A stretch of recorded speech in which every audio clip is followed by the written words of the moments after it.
to the meeting. He was a friend of my ex-husband's. And my ex-husband set up the meeting with him.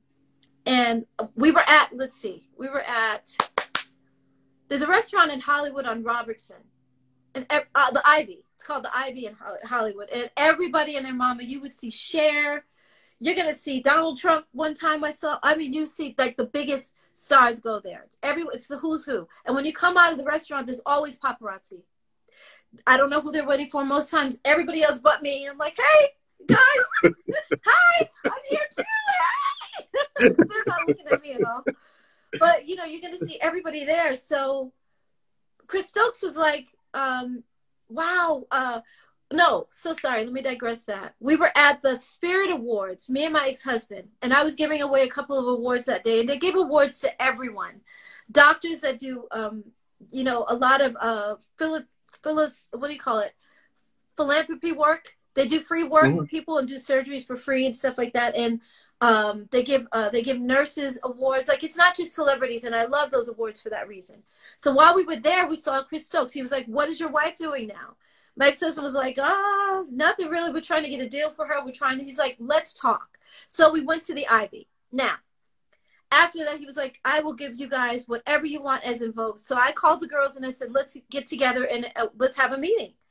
So I called them. I told them what Chris Stokes was offering, and they were like, "Okay." Cindy had just had her second or third baby, maybe third baby, and she brought the baby to the meeting, and we're all holding him.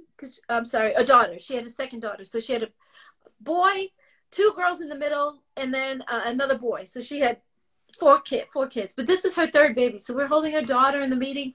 Chris, I brought a list of things, and I'm asking him, "Chris, so we want a deal where we don't have to recoup any of our videos." And he was like, "Okay, cool. You got it. What else?"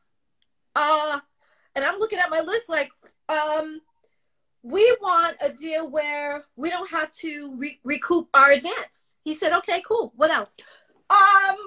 We want, and I'm looking at my list like, oh, he's giving us whatever we want, right? Now, how did I get on this subject? What did you ask me? You got on it from talking about, like, we started talking about touring, and then you said that you like ran into him, so it was like a better deal for you. It was a much better deal. He was offering us the world, but he wanted us to take that deal. To me, we should have said, "Chris, where can we sign? We don't even need our attorneys to look at this. If you're giving us everything that we want," because he said, "Oh, that was the point." He said, "You guys have never been the kind of group that actually stepped out of your car and paparazzi was there." He said, "Dawn, what kind of car?" No, he said, "Cindy first. What is your dream car? What is your dream car?" And she said, "Whatever car, I guess a Mercedes." He said, "You should get out of your Mercedes Benz at the grocery store and you got paparazzi around you. You've never had that kind of success." Cindy, Terry, Maxine, what kind of car do you like? Well, I'll just say, I was like G-Wagon. I want a G-Wagon, Mercedes G-Wagon with the kid around it, AMG. I want that whole, he was like, "Dawn, you should be able to get out going to the mall and you got paparazzi all around you." And you're like, oh my God, I can't walk. I can't see because you paparazzi's in it. He's like, you've never had that kind of success because there's a certain amount of money that goes with that kind of success. Because you guys have not been paid like that, you don't have success like that. And I want to make it so that you guys are the biggest girl group that ever existed. I want to make it so that you guys have mansions in like in Beverly Hills or in Bel Air, wherever you want to live. You want an island, you can buy an island. Like, he was like that. I was like, okay, what the fuck are you guys waiting for? Cindy, Maxine, you guys ready? Like, really, right now, right here, today. Let's do, like, what do we? And they went so they home. didn't do it? No, they did not. They went home and they said, "Well, Dawn, we heard that your ex-husband at the time, Dre called Chris Stokes and did something to the deal." I was like, "You guys are full of shit. You guys are full of it." If Denny and Tommy are producers, so for instance, with "Don't Let Go," when I first heard this song, it was like, hit. This is a hit. I love it immediately. Cindy, I think, loved it too. Maxine was like, "Yeah, this is a good song," but I thought it was just phenomenal. Cindy loved it like I did. Maxine liked it, or maybe it was the opposite way. Maxine loved it just like I did. Cindy was like, yeah, it's nice. I like it. But Terry was like, no, I don't. Are you so anything that is not Denny and Tommy? And we would always call her on this. If it's not Denny and Tommy's production, you don't like it. If it's not a deal with Denny and Tommy involved, you don't want the deal.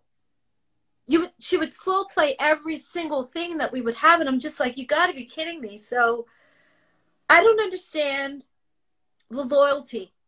I really don't, because sometimes you're loyal to someone to a fault, where you're so loyal to them that you're discarding yourself. You are disregarding, I should say, yourself.